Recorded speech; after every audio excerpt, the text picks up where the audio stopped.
دانشمند دانشمندان به فکر این که ما باید در مقابل این استبداد کلیساها با علوم برخورد کنیم.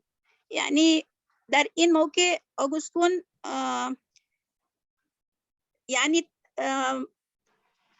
انسان را مرحله دنیاوی و معنوی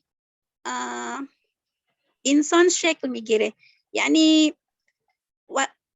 برای من هم این هنوز روشن نیست به چه منظور این تنظیم انسان در گرایش به عنصر معنوی و دنیاوی باشد.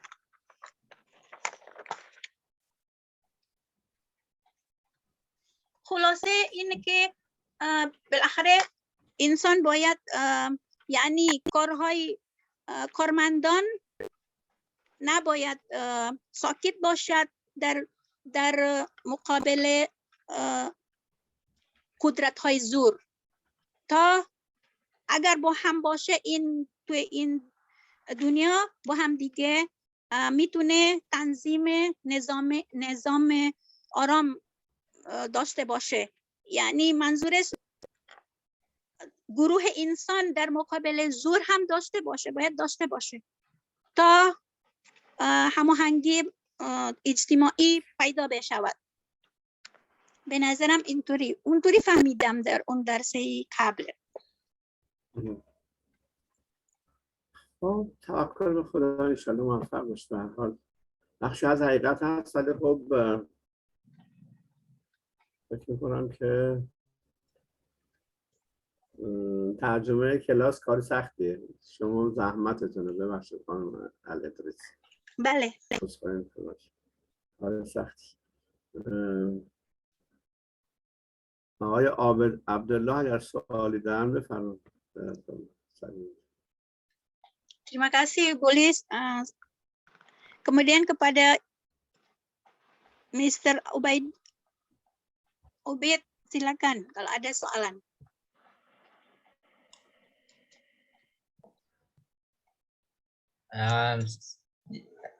Bale, tasyakur Ustaz. Saya lupa minggu lalu mau nanya apa. Ada satu من pertanyaan. فراموش کردم چی می‌خواستم بپرسم از هفته گذشته. خب اشکال نداره، هفته دیگه بپرسید. Oh, tidak apa-apa. Minggu depan bisa dipertanyakan atau sekarang bisa diajukan. Next week inshallah. آقای رمضان، درست موندم؟ رمضان. شهر رمضان. ایشون غایبه تو کلاس نیست، فقط عکسش هست ولی خودش نیست. ایشون سوالی نداره، غایب شد یه مرتبه. Ustaz mengatakan bahwa Mr. Syahrul hilang, gaib. Ada gambarnya saja. Halo Ustaz. سلام استاد، حالتون چطوره؟ سلام استاد. فقط تصویرت داشتم، دیدم خبری نیست از حالا بقیه دوستان سوال میپرسن حالی احوالی. شما چی یاد گرفتی از کلاس ما؟ Saya melihat kamu hanya gambarnya, dirimu gaib.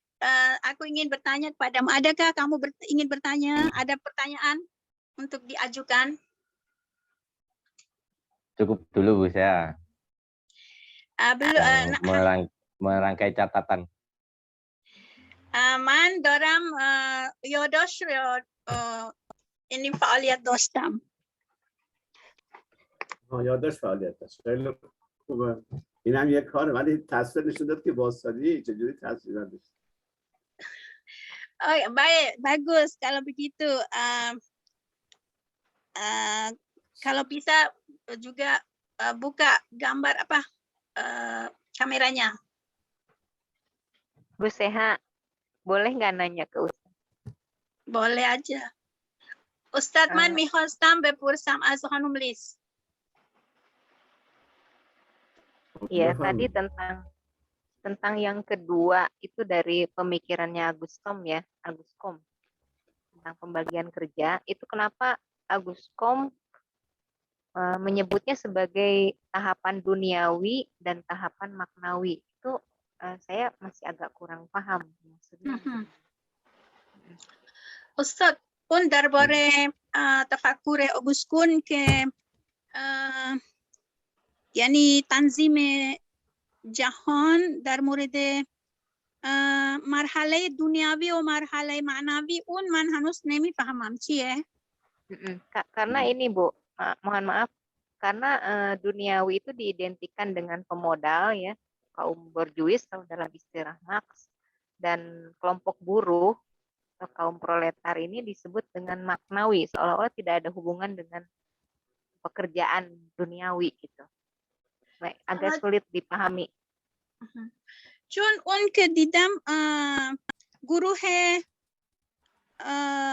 مالکیت یعنی سرمایه داری که برجویسه به عنوان گروه دنیاوی تلقی میکنه و گروه کارگر یعنی پرولتار اون به عنوان گروه معنوی تلقی میکنه. این من یک جوری هنوز قشنگ نمیفهمم. شما لطفاً میتونید توضیح. بله. baik saya akan جواب این سوال رو بدم خدمتتون. در حال جامعه شناس هایی که کلاسیک ما میگیم کلاسیک سوسیولوژیست تو فرانسه بودن، یعنی کسایی که بنیانگذار جامعه شناسی بودن، اساساً هیچ کدوم انقلابی نبودن.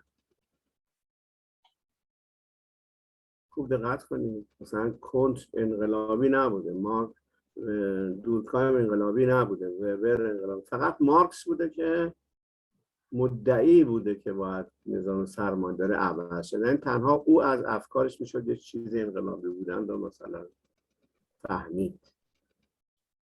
خب این یه نکته است دیگه. سوال اینه که در برابر شرایطی که جامعه شناس ها ملاحظه میکردن یا میدیدن مثل شرایط فرانسه، باید یه حرفی در مورد کارگرها میزدن دیگه. نمیتونستن کارگرها رو که نادیده بگیرن. بنابراین برای اینکه توجیه بکنن کار سرمایه‌دارا یه چیز درست کردن به اسم سلسله مراتب معنوی. خب سلسله مراتب معنوی معمولا مال آدم مذهبی هست، ولی اینا از این اصطلاح در واقع یا واژه استفاده کردن. یعنی خواستن یه جوری وجود سرمایه‌دارا رو توجیه بکنن. می‌گفتن شما اگر پول ندارید در سلسله معنوی جای دارید. این حرفای ببخشید حرفای خیلی چیزی نیست، خیلی منطقی نیست. این توجیه کننده نظام سرمایه‌داری هم با این حرفش. یعنی کنت خواسته وجود سرمایه‌دارا رو توجیه بکنه. دورکه مثلا به این وارد این حوزه ها نشده، مسئلهش چیز دیگه بوده که بنابراین سلسله مراتب معنوی درست میمونه که شما به یه سری کارگر بگید که حالا نداری، خب این میتونه استفاده بشه اینجوری ها، ولی زبان جامعه شناس نیست. جامعه شناس که ادعا داشتن مذهب دیگه نیست، نمیتونه از اون ادبیات استفاده کنه، ولی اونا اومدن استفاده کردن از این ادبیات و بنابراین در واقع از این اصطلاح استفاده کامل میکنه. یعنی در واقع استفاده این تونستم توضیح بدم براتون؟ بله. یعنی طبعا میفهمم بودم رو این کان استفاده کرده اصطلاح برای توجیه نظام سرمایه‌داری. این منظور یعنی یک جوری توجیه یعنی مسخره میکنه. مثلا توجیه یعنی اینکه خواسته به کارگرها بگه قیام نکنید، چیزی مثلا مارکس میگه کارگرها قیام کنند، دورکیم کنت اینا میگه نه قیام نکنید، شما پول ندارید ولی جای تو سلسله مراتب معنوی جای داره. خب معنویت کجاست؟ وقتی یه جامعه شناس معنویت قبول نداره دیگه سلسله مراتبش حرف بی ربطه. ترجمه یکی نفر سخته برای شما، نمیدونم خانم ادریس. پس چیکار کنیم؟ آنچه که فهمیدم و من اونطوری میگم که خوبه حالا بازم بگو بهتر، حالا خاصی هفته دیگه هم میتونیم دوباره توضیح بدیم. استاد در کن مخالف کنه.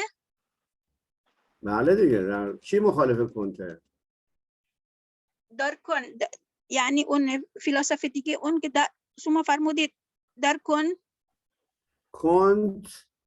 ببین کن و چی بود؟ شما وقتی میتونید از معنویت حرف بزنید که معتقد به یک مبانی الهی باشید. اگر از معنویت غیر الهی حرف زدید سکولاره، یعنی یه جور روانشناختیه، توجیهه. معنویت اسمش دیگه نیست، ولی خب انسان نیازمند. کنت به لحاظ نظری یه حرفای دیگه زد، دو نظام سرمایه‌داری اینجوری، ولی وقتی میخواد کارگرا رو ببخشید میخواست بگه انقلاب نکنید، گفت شما درست پول ندارید ولی جاتون تو سلسله منطقه معنوی. این یعنی چی؟ یعنی شما مثل این که میبینید شما رئیس هستید به من بگید خب پول نداری اندازه سرمایه دار، ولی خب در سلسله منطقه معنوی هستید. وقتی خود اصل قانون یعنی آگوستون طرف داره اون سرمایه داریه طرف دارنش. آها خب ایشون نمیخواست که اون کارگران انقلاب کنه، قیام کنن. آره نمیخواست کارگر قیام کنه، اینجوری سرش رو گرم کرد. ما فارسا میگیم سرش رو گرم کرد. یه چیز بله ترجمه کنم. بله. Berdasarkan penjelasan Ustadz menyatakan bahwa istilah duniawi dikhususkan kepada proletar itu, brojuis pemodal itu dikarenakan dia dan menggunakan istilah maknawi kepada pekerja itu sebenarnya dia dalam rangka untuk menekan pekerja supaya mereka tidak perlu mengadakan inkilab revolusi dan tetap dalam kondisi sebagai buruh. Jadi penggunaan kata maknawi ini seakan-akan menjadi satu metode untuk dia untuk dianggap sebagai pekerjaan engkau itu sudah bagus suci, tapi sebenarnya dia sedang nyinyir kalau kita bisa katakan kelompok pekerja ini. Jadi dia menginginkan kelompok pekerja tidak perlu mengadakan revolusi. Boleh diterima, Pak Bulis? Iya, Ustaz. Boleh, Ustaz. خب دستتون در نکنه. به هر حال امیدوارم که بهتون کمک کنیم. درس رو ادامه بدیم. البته امروز زیاد حالا بریم تا یه مقدار بگیم. من کم کم میگم شما ترجمه کنید که انشالله اون آقای مترجم تشریف بیارن. خدمتتون عرض کنم که از کنت دو تا مفهوم باقی مونده که من باید براتون توضیح بدم. یکی جامعه شناسی ایستاه، یکی جامعه شناسی پویا یا استاتیک سوسیولوژی و داینامیک سوسیولوژی. استاک یعنی زبان فارسی چی میشه استاد؟ یعنی مانده؟ ایستاده متوقف شدن. رکود میشه. رکود مثلا در یک فضای زمانی.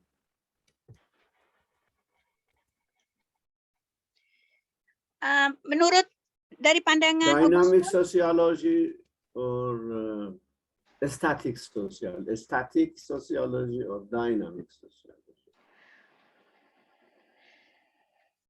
Augustine memiliki dua pandangan terhadap ilmu sosial, yaitu ilmu sosial yang mandek, yang berhenti, dan ilmu sosial yang bergerak sempurna, penuh berisi.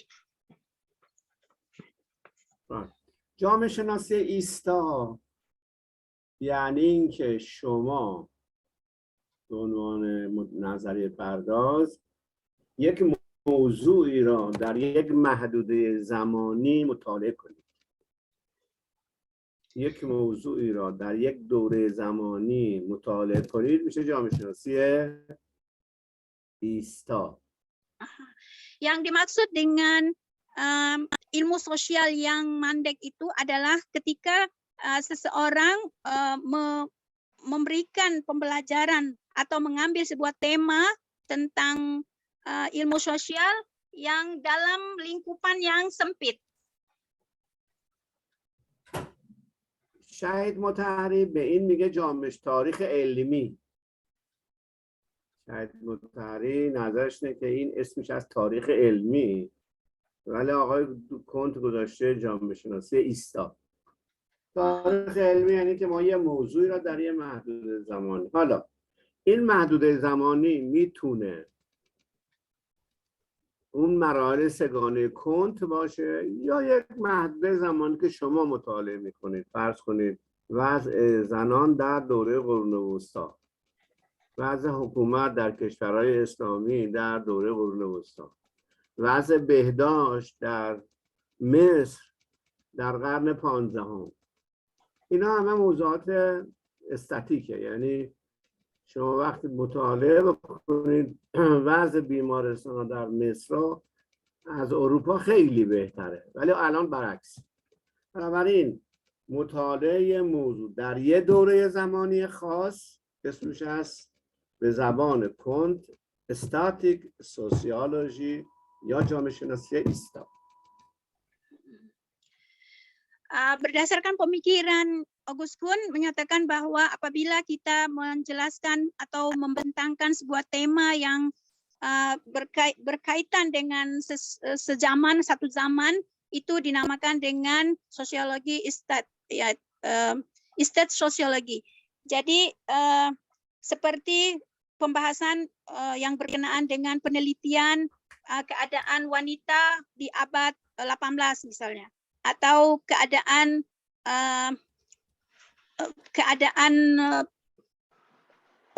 rumah sakit di Mesir pada abad ke-15. Ini tapi Syahid Mutahari mengatakan ini disebut dengan tarikh ilmi. Pembahasan yang semacam ini mestinya diberikan nama, Mutahari menyatakan sebagai sejarah ilmu. Tapi August Kuhn mengatakan istat sosiologi. بله، استاتیک. اما جامعه شناسی پویا یعنی مطالعه یک موضوع و تحول آن در دوره‌های مختلف.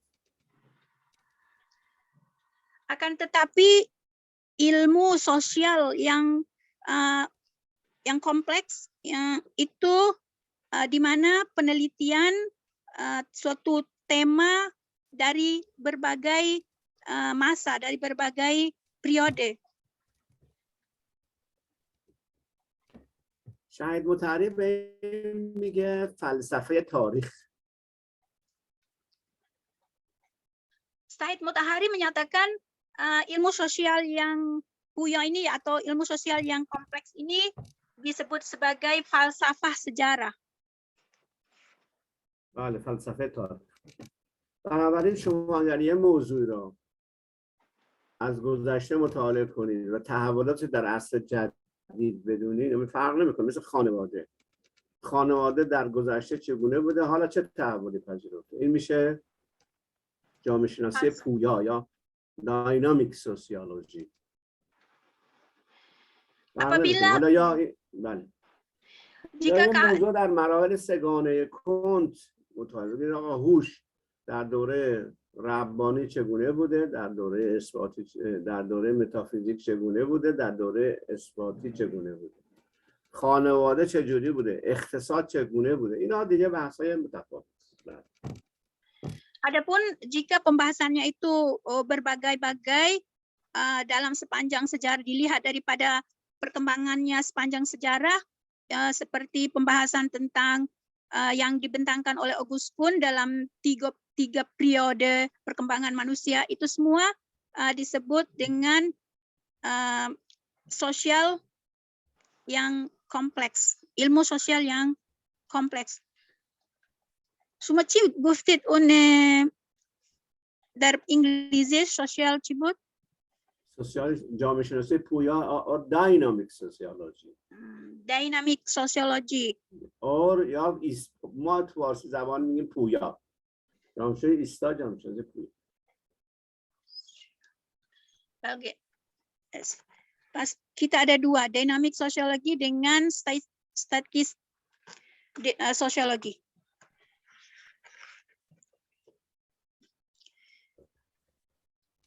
خب بحث کنت در اینجا تموم شد. حالا میریم سمت دورکیم که یه جامعه شناس دیگه است. اگر سوالی نیست من دورکیم رو هم شروع کنم، یه مقدار bagaimana البته یه بخش کاراش میمونه برای هفته آینده. Pembahasan kita tentang Auguste Comte telah berakhir, maka kita akan memasuki pembahasan tentang Durkheim yang jika tidak sampai pada akhirnya kita akan melanjutkan pada pelajaran yang akan datang. Apabila ada pertanyaan dipersilakan. Nah, bebas itu Ustaz. Saya baru ingat pertanyaan. Saja Sekha Afan. Iya. Dalam studi Islam, sosiologi Islam, memang jarang sekali ya ada bicara soal sosiologi Islam atau Islamic Sociology. Yang lebih banyak adalah sosiologi Islam, jadi kajian sosiologi tentang Islam. Nah, mungkin itu kan dua hal yang sangat berbeda ya. Artinya kalau Islamic Sociology itu Islamic teachings on Islamic society gitu ya. Maka pembicaraannya adalah soal ummah. Minggu lalu kalau saya tidak salah saya bertanya tentang konsep ummah itu yang sebetulnya mulai ditegaskan konsep ummah dalam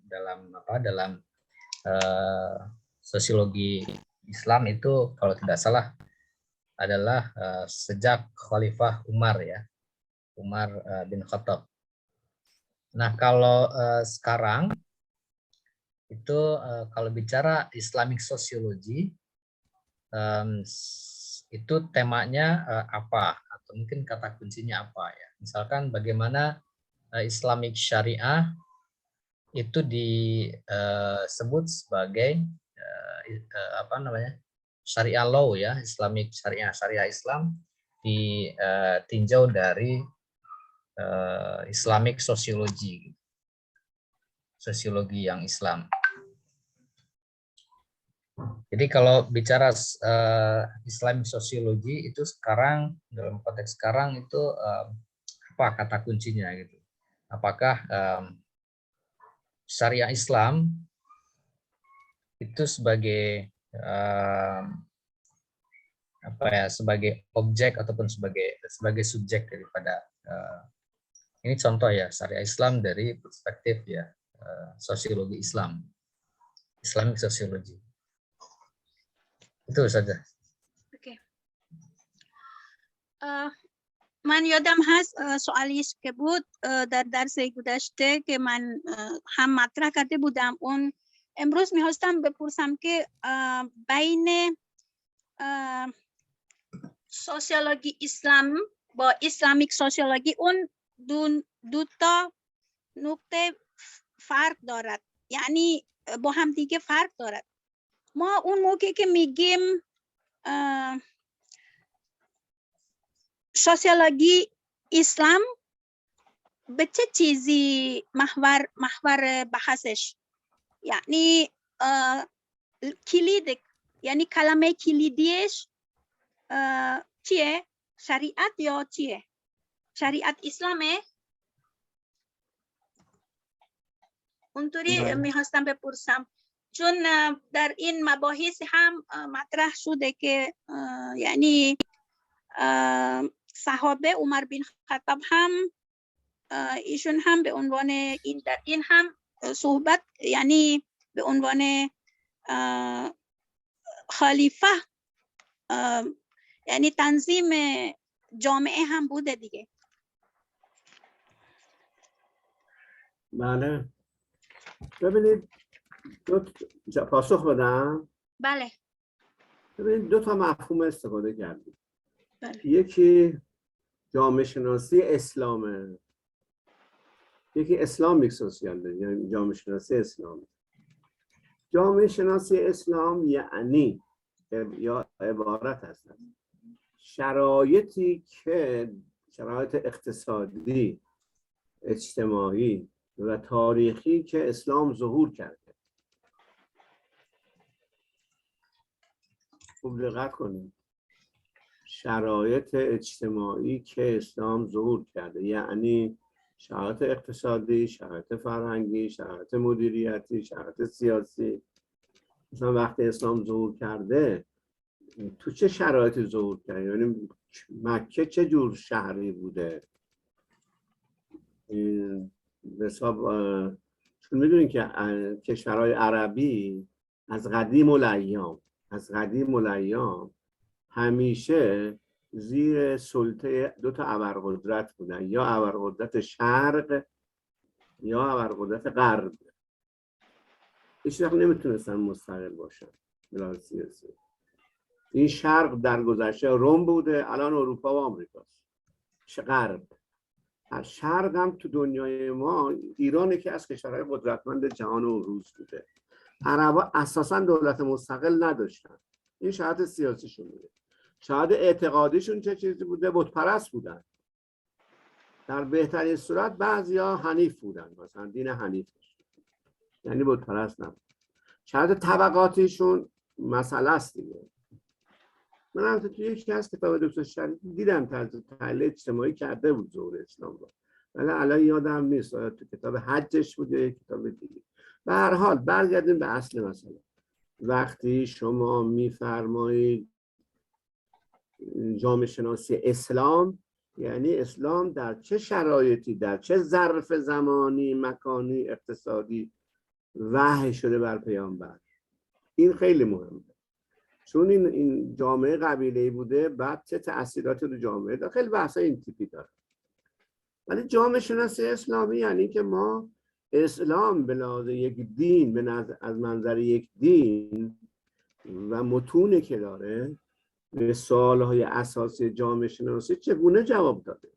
خب جامعه شناسی یه بخشش خانواده است. خب اسلام خیلی حرف در مورد خانواده داره، در مورد طبقات داره، در مورد جامعه شناسی معرفت داره، خیلی چیزا داره. یعنی ما میتونیم بر اساس متون دینی خودمون به سوالهای جامعه شناسی جواب بدیم، همونطور که متفکرای ما دادن دیگه، فرقم نمیکنه. بنابراین هم ما جامعه شناسی اسلام داریم، میتونیم داشته باشیم، هم جامعه شناسی اسلام. فقط موضوعهاشون کاملا completely different، کاملا متفاوت. Kita memiliki dua istilah, yaitu istilah sosial Islamik dengan Islamic social. Ya, ini jadi kita kalau kita mengatakan bahwa ilmu sosial Islamik itu maksudnya pembahasannya itu berkaitan dengan di mana Islam datang dalam kondisi apa pada waktu itu. Kaum yang didatangi oleh Islam itu memiliki kriteria-kriteria bagaimana. Kalau kita melihat kondisi kaum Arab di mana Islam pertama kali datang di tanah Arab, masyarakat Arab pada masa itu sebelum kedatangan Islam hidup berabad-abad hidup dalam kekuasaan timur dan barat, yaitu Rum dan Iran. Mereka dikuasai, mereka tidak pernah independen. Mereka dalam segi itikad, mereka adalah penyembah patung, dan sebagian besar juga mereka adalah memiliki agama Hanif. Dan jadi yang dimaksud dengan masyarakat ilmu sosial Islami, yaitu berkenaan dengan di mana sebuah kondisi masyarakat didatangi oleh Islam. Tetapi kalau kita mengatakan ilmu sosial Islam, bukan Islamik ya, Islam. Jadi ilmu sosial Islam maksudnya pembahasannya itu berkaitan dengan apa yang dibentangkan atau teori-teori yang dibentangkan yang diambil daripada khazanah ajaran Islam. Demikian Pak Ubed, bisa difahami? Ya, boleh.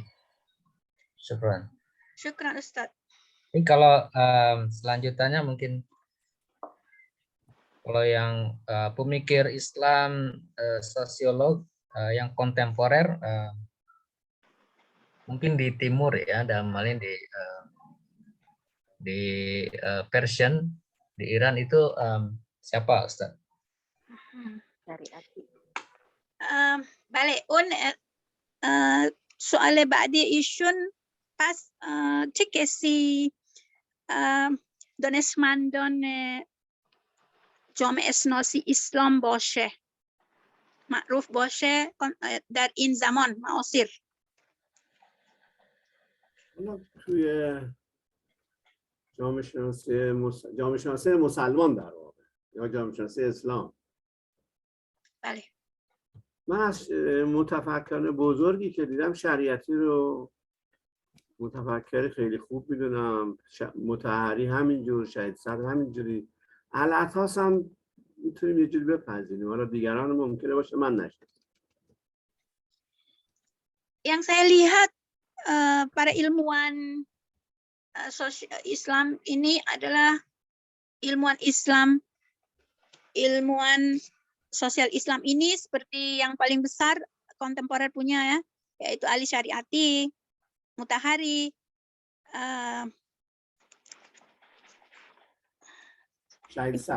Syahid Sadr, kemudian sebagian juga mengatakan Said Naqib Al-Attas juga dikategorikan sebagai ilmuwan sosiolog Islam kontemporer.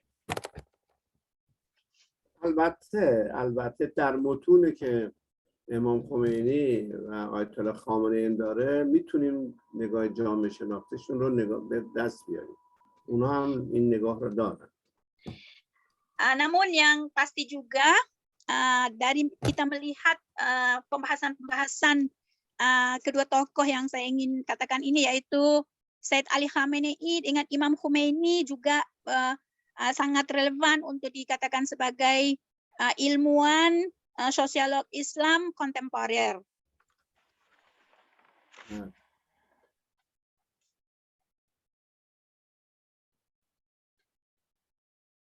استاد من می‌خواستم سوال کنم که مثل که خیلی تعداد کمه، یعنی انگشت شماری نسبت به اون دانشمندان غربی که ما تا به حال آشنا نشان فرمودید. دلیلش میدونید چیه؟ دلیلش که میدونید چیه؟ دلیلش طبق تئوری دولت تمدن، چون دولت ها نماینده غرب هستن و غرب هم نفوذ فرهنگی داره، بنابراین همه حرفای غربی ها رو میخونن. دانشمندان اسلامی، شما فرض کنید تو کدوم کشور اسلامی جامعه شناسی اسلامی تدریس میشه؟ هیچ کشوری. ما که کشور ایران هستیم، تنها دانشگاه تهران و چند دانشگاه دیگه یه گروهی داریم به نام گروه علوم اجتماعی اسلامی. مثلا من خودم عضو اون گروه هم. خب قبلا این نبوده و تو ایران هم کم کار شده. تو ایران هم مثلا کار خیلی خوب نشده. البته حوزه هم داره و کتاب درسی که شما می‌خونید، ولی خیلی نیست. اکثر دانشگاه‌های ایران هم مصرف کننده کالاهای غربی در حوزه فرهنگی مثل جامعه شناسی هست. خیلی کمه. بله قبول دارم. اندیشه اسلامی خیلی بهش توجه نشده. Tadi saya bertanya kepada Ustadz dengan melihat pembentangan nama-nama yang diberikan oleh Ustadz sangat macam seperti bisa dihitung dengan jari saja. Para ilmuwan ilmu sosial Islam ini dibandingkan dengan ilmuwan barat yang telah kita pelajari dan dibentangkan oleh ustadz-ustadz kita dengan banyaknya mereka. Ya, dan ini kenapa bisa terjadi demikian? Saya pertanyakan demikian. Ustadz menjawab, ya betul. Kamu tahu apa sebabnya? Disebabkan oleh kelangkaan dunia Islam telah dipengaruhi oleh pemikiran-pemikiran Barat memang. Jadi siapa-siapa yang naik menjadi pemimpin negara-negara Islam ini adalah boleh dikata sebagai anak asuhan Barat, sehingga tentu saja yang akan diperjuangkan oleh mereka-mereka ini adalah tetap suara Barat dan mungkin untuk tumbuh berkembangnya para ilmuwan, anak-anak bangsa mereka di timur itu sangat sulit untuk mereka capai atau untuk mereka berusaha keras untuk membangkitkan sebuah grup atau sebuah tim pengkajian yang kompleks tentang masalah sosial yang dilahirkan oleh anak bangsa mereka sendiri. Itu mereka tidak memberikan sokongan atau dukungan yang besar, sehingga kita tidak melihat munculnya para pemikir-pemikir kaliber di dunia Islam.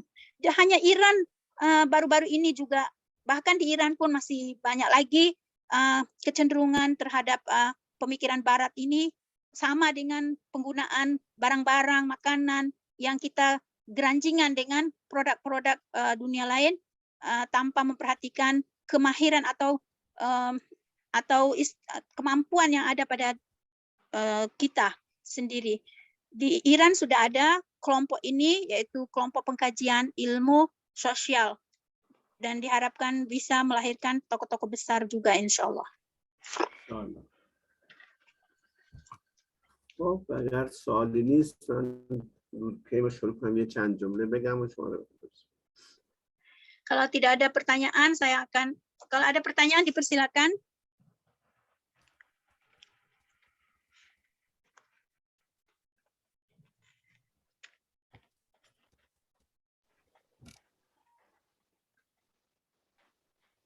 خب سوالی نیست جدا. Ustaz. Pak Ubed, soal dari Pak Ubed Belum. ada pertanyaan? Boleh, Nis.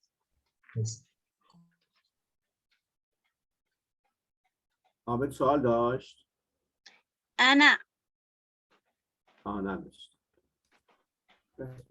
اما دورکهیم که بنابراین ما مفاهیم اساسی کنت را پشت سر گذاشتیم، در حالی که آقای کنت جامعه را تعریف نکرده و دیدید که چه مباحثی را به اسم جامعه شناسی مطرح کرد.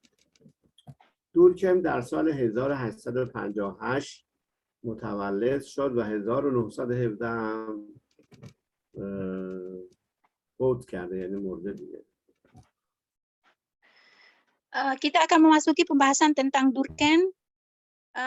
Walaupun tadi August Kuhn tidak memberikan definisi tentang ilmu sosial, kita akan membahas tentang Durkheim yang dia ini lahir pada tahun 1858 dan meninggal dunia pada tahun 1917.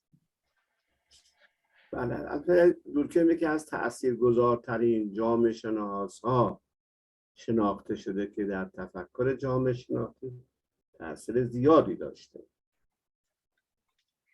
Durkheim memiliki pengaruh yang besar dalam ilmu sosial.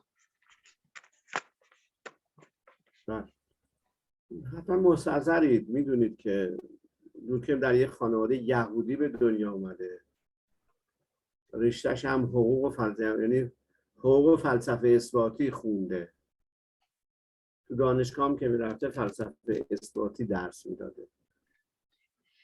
Durkheim adalah dilahirkan dari keluarga Yahudi dan memiliki bagian ilmuwan, yaitu hak falsafah positivis. بله پوزیتیو. بله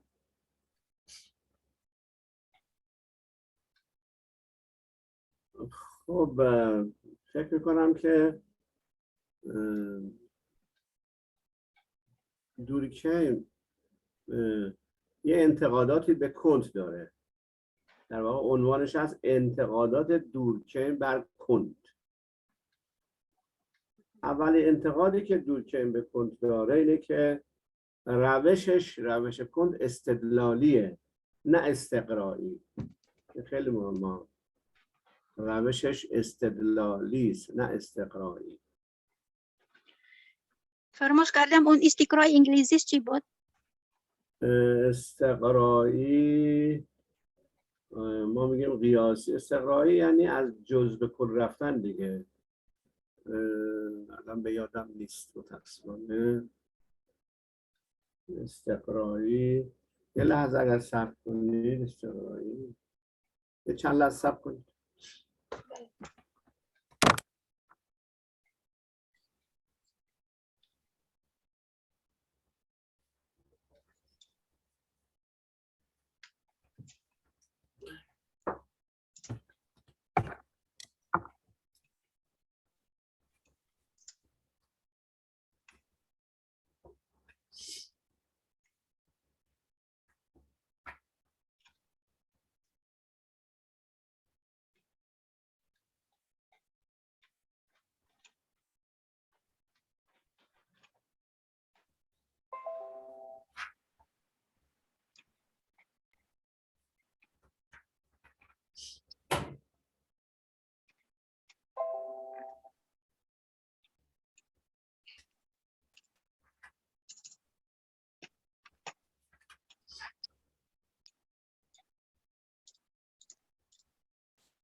فکر میکنم که اینداکشن باشه. اینداکشن ریزنینگ. بله. اینداکشن ریزنینگ میشه استقرا.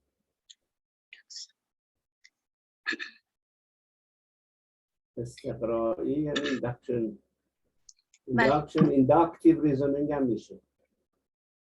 یا ساینتیفیک متد هم میگن. سه تا اسم داره. ساینتیفیک متد هم میگن.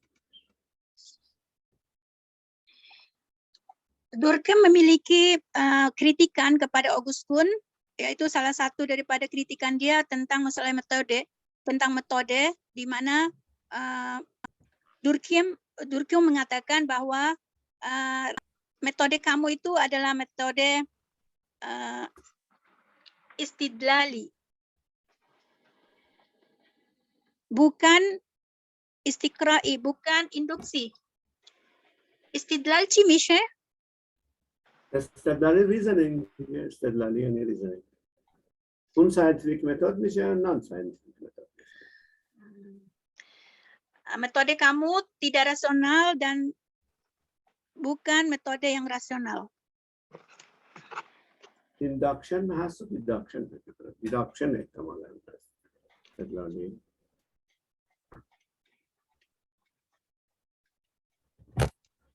به هر حال یک ایرادی بود بهش گرفت دیگه که چرا کنت ابتدا یه سری سوال رو اصول رو چون معتقده که میدونید که دنیای جدید و قدیم فقط روشش اینه که روش ما هم گفتیم قیاسی در واقع قدیم. روش قیاس روش استقرا.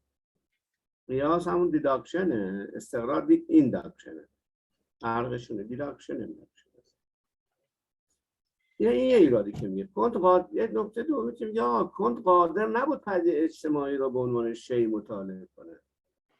اصلا اینجور چیز رو مطرح نکرده. این هم دومین ایرادی که بهش میگیره. بله دومین ایراد چی بود؟ کنت قادر نبود پدیده‌های اجتماعی را به عنوان شی مطالعه کنه.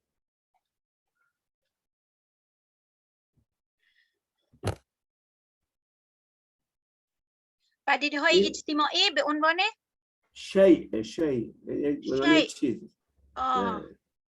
بررسی میکنه. بررسی کند. داره.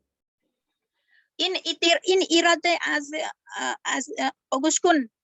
نه دورکیم به کنت ایراد میگیره.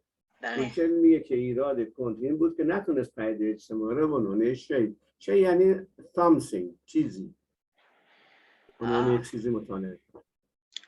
Durkheim mengkritisi yang kedua kepada Augustine, mengatakan bahwa engkau tuh tidak dapat menjelaskan fenomena yang terjadi ini sebagai sesuatu yang nyata. تموم شد دیگه. بله. خب حالا بریم سر تعریف مفاهیمی که داره یا روش دورکیم میدونی یه مطالبی رو مطرح کرده که خب هنوزم تو جامعه شناسی استفاده میشه. اول تعریفش تعریف پدیده اجتماعی است یا all social fact. social fact چیه؟ پدیده اجتماعی چیست؟ Pembahasan شما yang بزنید pembahasan. Mantarjume mikuna awal semua kamu. باش چش. Definisi yang dibentangkan oleh Durkheim berkenaan dengan metode yang ilmu sosial ini, dia menyatakan bahwa yang pertama adalah mengenai social fact.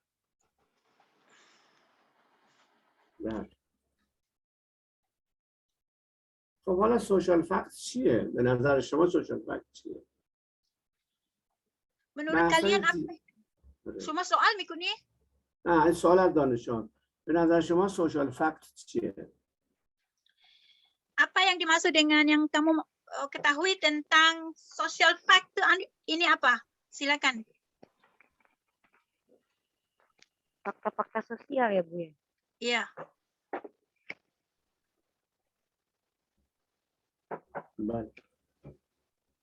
ببینید دورکیم میگه که شیوه پدیده اجتماعی عبارت هست از این دقیق بشکن پدیده اجتماعی or social fact عبارت است از شیوه اندیشیدن، احساس و عمل کردن. شیوه اندیشیدن، احساس و عمل کردن. Definisi social fact yang dimaksud oleh Durkheim adalah metode berpikir, berperasaan, dan bertingkah laku. شیوه اندیشیدن، احساس و عمل کردن. بله. خب از کجا متوجه بشیم که چی میخوام بگه؟ شیوه اندیشیدن. ببین بحثش رو شیوه اندیشیدن نه خود اندیشیدن. خود اندیشیدن یک نوع عمل و کار روانشناختی است، ولی شیوه اندیشیدن یعنی یه مدل اندیشیدن، یعنی یک الگوی اندیشیدن. مثلا نحوه اندیشیدن مسلمان ها با مسیحی ها یا توی دنیا نگاه کنید، خیلی ها به کره ماه نگاه میکنن، حتی کره ماه هم میرن ولی هیچ وقت سبحان الله نمیگن الله اکبر به این عظمت خدا، چون شیوه اندیشیدنشون با من و شما فرق میکنه. همه نعمت‌های خدا رو کره زمین استفاده میکنن ولی یک بار نمیگن الحمدلله، ولی یه مؤمن میگه الحمدلله. این بحث سر شیوه اندیشیدن نه خود اندیشیدن، شیوه اندیشیدن.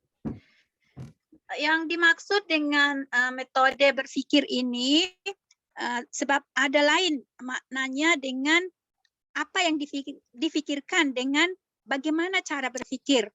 Jadi ada suatu hal yang ada perbedaannya. Jadi di sini pembahasannya adalah mengenai metode berpikir. Contohnya seorang muslim misalnya kalau dia pergi ke bulan, dia melihat suasana yang mencengangkan itu, dia akan mengucapkan subhanallah.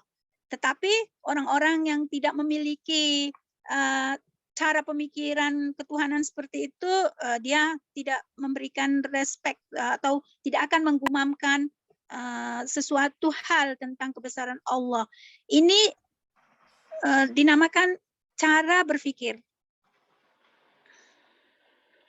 خب اگر که شما نمیدونم متوجه شد چیه در واقع واقعیت اجتماعی یا پدیده اجتماعی چجوریست، برای اینکه این رو یه مقدار من توضیح بیشتری بدم، شما فرض بر این بگذارید که یه بچه از مادر متولد میشه. وقتی متولد میشه یک زبان فارسی یادش میاد، شما زبان اندونزیایی یادش میاد.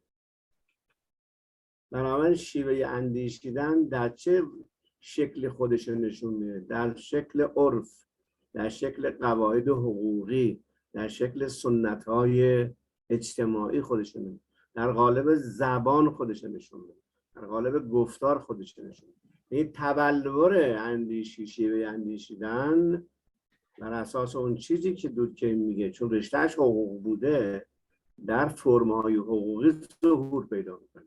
بنابراین وقتی بچه از مادر متولد میشه، خداوند یه استعدادی بهش داده، ولی اینکه این چه شکلی بگیره به پیرامونش بستگی داره. اون چه در پیرامون انسان هست که ابن خلدون میگفت بنی آدم بنی عادته، دورکهیم به اون میگه پدیده اجتماعی. خوب در نظر بگیرید وقتی من از مادر متولد شدم، شما از مادر، شما زبان اندونزیایی یاد گرفتید، من فارسی یاد گرفتم. کی اینو یادمون داده؟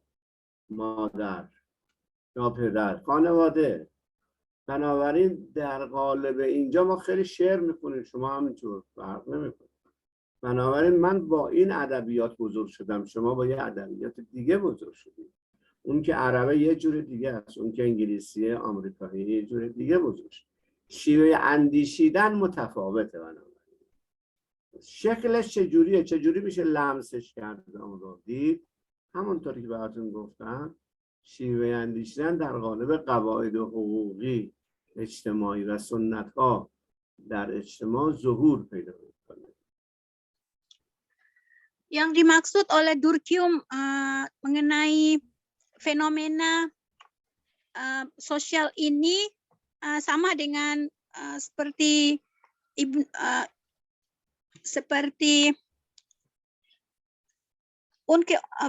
Bani Adam unki بود گفته Ibn Khaldun. Durkheim dalam pemahaman berkenaan dengan yang dimaksud oleh dia fenomena sosial itu sama seperti digambarkan oleh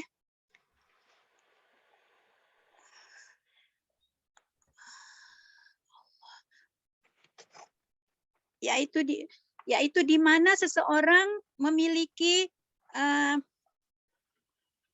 ikatan kebiasaan yang didapatkan dari keluarga, di mana sejak dia lahir dia telah mendapatkan kebiasaan itu.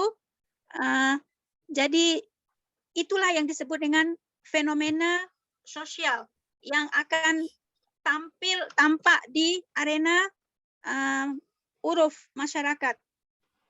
Itulah yang dimaksud dengan fenomena sosial dari pemikiran Durkheim. خب الان کسی هست که اشکال داشته باشه به این تعریف یا Ada yang متوجه نشده باشه؟ Boleh. Ada yang ingin memberikan kritikan terhadap pengertian ini?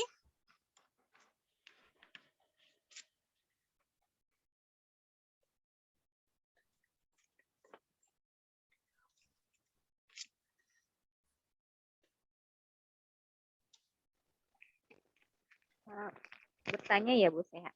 Iya. Kalau misalnya fenomena sosial atau fakta sosial ini dikaitkan dengan kebiasaan, itu berarti memang masyarakat memang melakukan sesuatu sebetulnya di luar kesadaran ya. Apakah Durkheim membahas soal ini tentang kesadaran berperilaku itu? درباره the fact social fact in در نظر دورکیم که میبینیم به عنوان عادت اجتماعی میشه به حساب می آید. آیا این منظور دورکمه؟ اونها چی به حساب میاد؟ عادت اجتماعی. مثلا میتونه عادت اجتماعی هم یه سوشال فکت داره. Betul Bu Liz, kebiasaan sosial itu juga termasuk daripada social fact. Contohkan. ببینید تو دنیای قدیم سنت ها خیلی قدرت داشتن، سنت های اجتماعی. ولی در دنیای جدید قواعد شهروندی وجود داره، قواعد مثلا رانندگی وجود داره، قوانین اقتصادی وجود داره. قبلا اینا نبوده به این شدت.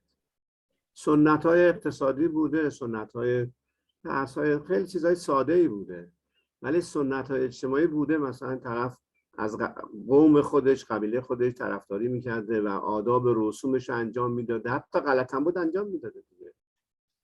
مهم اینه که دورکیم وقتی بخواد بگه که آقا این فردی که به دنیا به راحتی مثل ابن خلدون نمیگه نظریه فطرت رو، ولی میگه این انسان به دنیا که میاد بیرونش یه سری آداب و رسوم وجود داره. این آداب و رسوم که قبل از تولد بچه بوده و توی خانواده به دنیا اومده، این خانواده خب متفاوته، یکی مسلمان، یکی مسیحی، یکی زرتشتی، یکی بت پرسته. تو دنیا جدید هست دیگه، دیدید که آدم‌ها متفاوتی وجود دارن. بنابراین فرد بستگی داره که تو کجا به دنیا بیاد. این چیزی که از همه آدم‌ها در برابر پدیده اجتماعی برابر هستن، یکسانه، فرق نمی‌کنه. بنابراین ما باید از خدا خیلی تشکر کنیم که ما مسلمان هستیم. توی دنیای مثل چین به دنیا نیومدیم یا هند که گاو پرست باشه. خیلی مهمه، خیلی باید همش لطف خدا را تشکر کنیم. بنابراین پدیده اجتماعی مجموعه آداب و رسوم بیرون از فرد و قبل از تولدش هم بوده. Kesimpulannya yang dimaksud dengan kumpulan daripada kebiasaan-kebiasaan yang kita miliki sejak kelahiran dan berhadapan dengan itu sehingga kita terbentuk oleh kebiasaan itu, itulah yang dimaksud dengan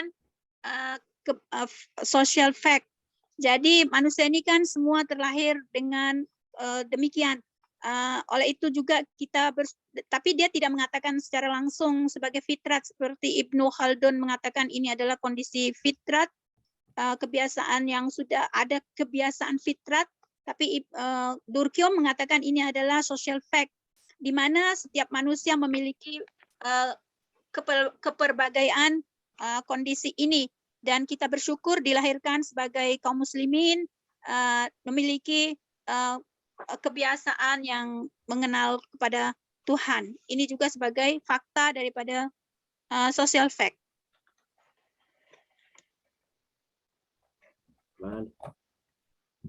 خب این سوشال فکت چند تا ویژگی داره. این چند تا ویژگی داره. یک، بیرون از فرده،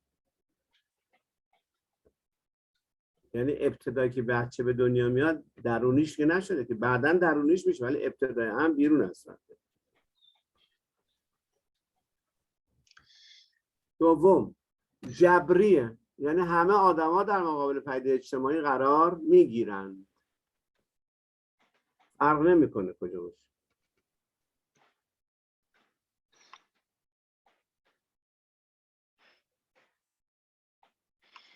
Ada ciri-ciri yang terdapat dalam social fact ini. Satu, dia bersifat di luar manusia. Ya, ini dia bukan dalam diri manusia, tetapi pengaruh dari bentuk luar manusia. Yang kedua adalah bersifat keterpaksaan. Jadi setiap manusia mau tidak mau menerima kondisi itu. من چند تا رو گفتم، بگید اون نامه‌ای که گفتم. بله، 2 تا شد. چی؟ بگید. گفتم اون ویژگی‌های سوشال فکت یکی بیرونی بود، یعنی بیرونی از انسان. دوم جبری بود و عمومیه. و سوم عمومیه. عمومی آره دیگه یعنی برای همه انسان ها هست، نه که برای ما هست، برای دیگری نیست، همه همینجور. Dan ciri yang ketiga adalah bersifat universal, itu umum, dimiliki oleh semua manusia. بله. بنابراین پدیده اجتماعی 3 تا ویژگی داره. اگر که حالا این پدیده اجتماعی این هم 3 تا ویژگیش هست. حالا اگر پدیده حالا بحث بعدیمون در مورد نهاد اجتماعی و جامعه است که فکر کنم بگذاریم برای هفته بعد، یه خستتون نکنم بیشتر از این. نظرتون چیه؟ تا همینجا پدیده اجتماعی بیاد، سوشال فکت رو بقیه‌اش ان شاءالله هفته آینده بشه.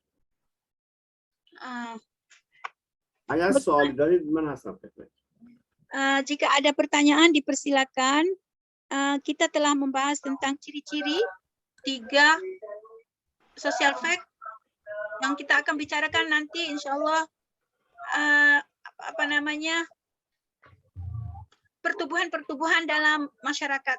Kalau mau dilanjutkan atau kita akan lanjutkan pada yang akan datang. Saya tidak akan mencapekkan kalian lagi untuk pembahasan baru ini insyaallah pada pertemuan yang akan datang. Kalau ada pertanyaan dipersilakan. Saya Bu Sea. Iya, silakan. Syukran Ustadz. Saya mengkaitkan saja dengan pemikiran Ali Syariati. Mungkin nanti Ustadz bisa mengoreksi karena lama sekali saya sejak S1 membaca itu. Kalau di buku bahasa Indonesianya itu paradigma kaum tertindas, tapi saya tidak tahu di buku farsinya judulnya apa. Terkait fakta sosial, jadi Ali Syariati itu menjelaskan perbedaan manusia biasa seperti kita dengan Nabi Muhammad. Bukti bahwa Nabi Muhammad itu benar-benar Rasul. Memang Ali Syariati tidak menuliskan teori fakta sosial Emile Durkheim, tapi dia kira-kira menggunakan teori ini untuk menganalisa bahwa Nabi Muhammad itu berbeda dengan manusia lain. Fakta sosial itu kan yang dibentuk dari keluarga, masyarakat, dan peradaban. Nah, Ali Syariati mengatakan manusia itu dibentuk oleh fakta sosial 4.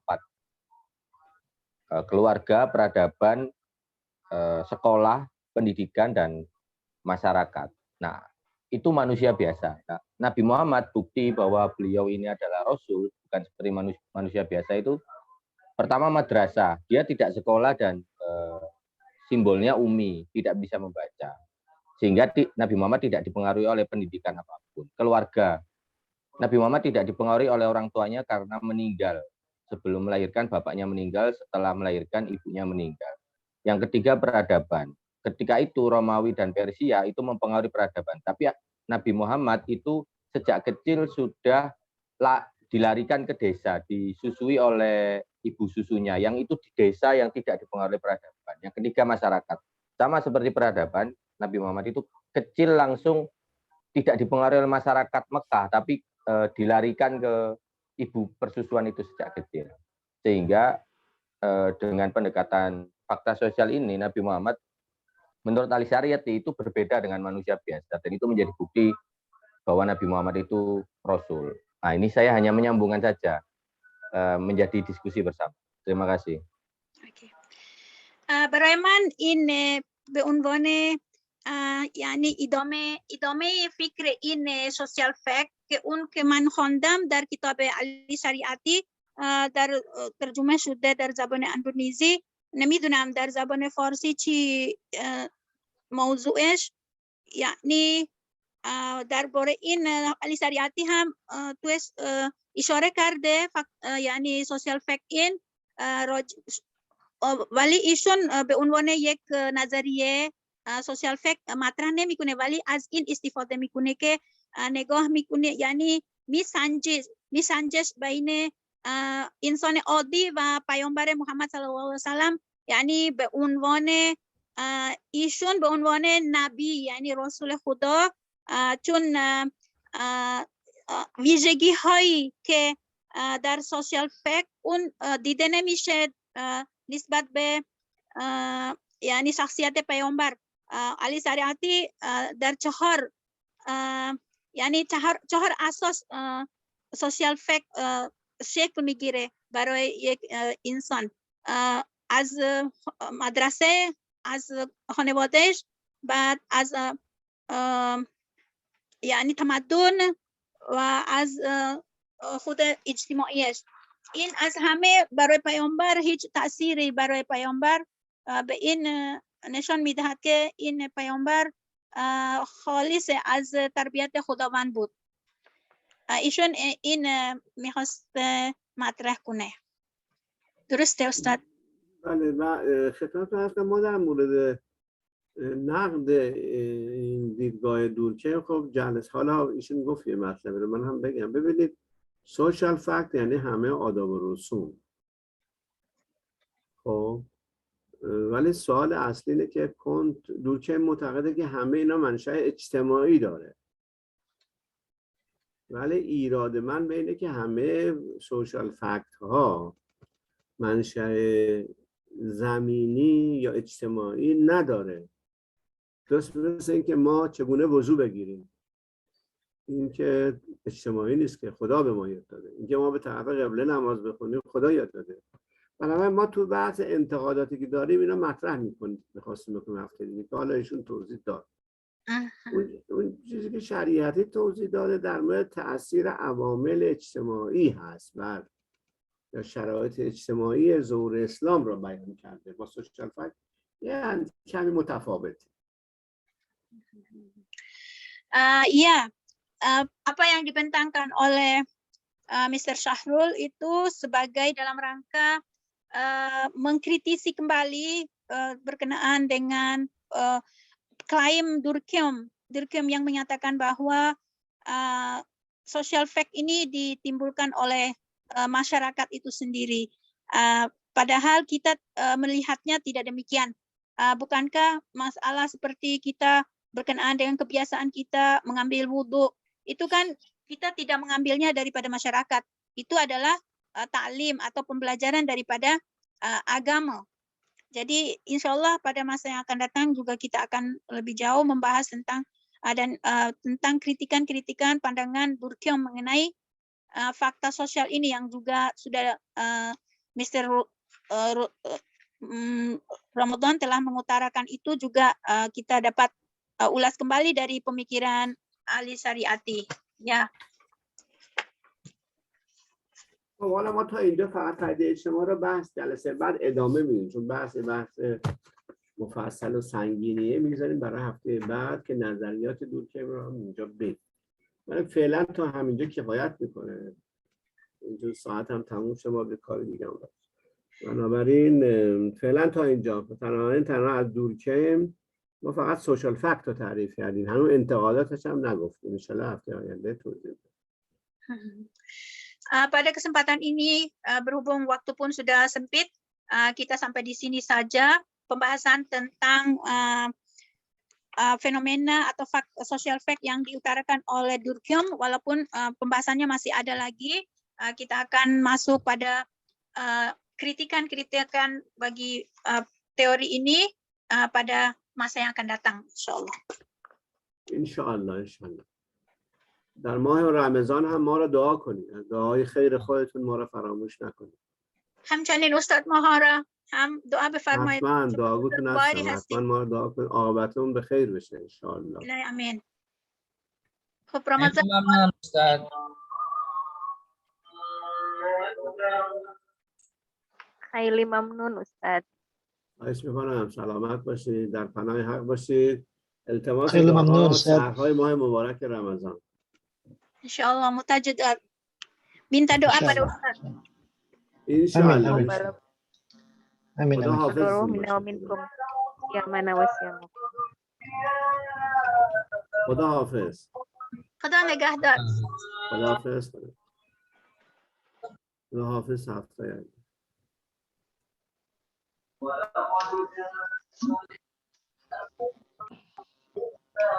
Terima kasih Ustaz Syekha. Sama-sama Pak Ubaid. Selamat Teman Terima kasih banyak Bu Saudara Sia, Syekha, kapan atas puasa? Sama-sama Pak Aris. Saudara. Sehat. Bu Seha, Terima kasih Bu Saudara. Seha ya. Bu Ya, Seha terima sama-sama. kasih. Mohon maaf lahir dan batin. Sama-sama Sama-sama. mohon maaf mohon Ya. semuanya, lahir batin. Semoga puasanya penuh berkah dan diampuni Amin. Amin, segala amin, Ya amin. Allah. Bu, saya Syiah kapan mulai saudara? Puasa, saudara-saudara Syiah. sedang ada peneropongan Oh, sama Hilal, bintang. ru'yatul hilal. ru'yah ya. Juga pakai ru'yal ya. Oh, Hari ini kan dia orang melihat. iya. Ya, saya besok malam ini terawih sudah. Masya Allah, Muhammadiyah. itu sudah. Iya, hisab. Ya Muhammadiyah duluin. Saya pamit dulu, ibu-ibu, Sama-sama. bapak-bapak. Selamat Ya, berbuka puasa. makasih Mas Arif. Sama-sama. Semuanya, Assalamualaikum. assalamualaikum.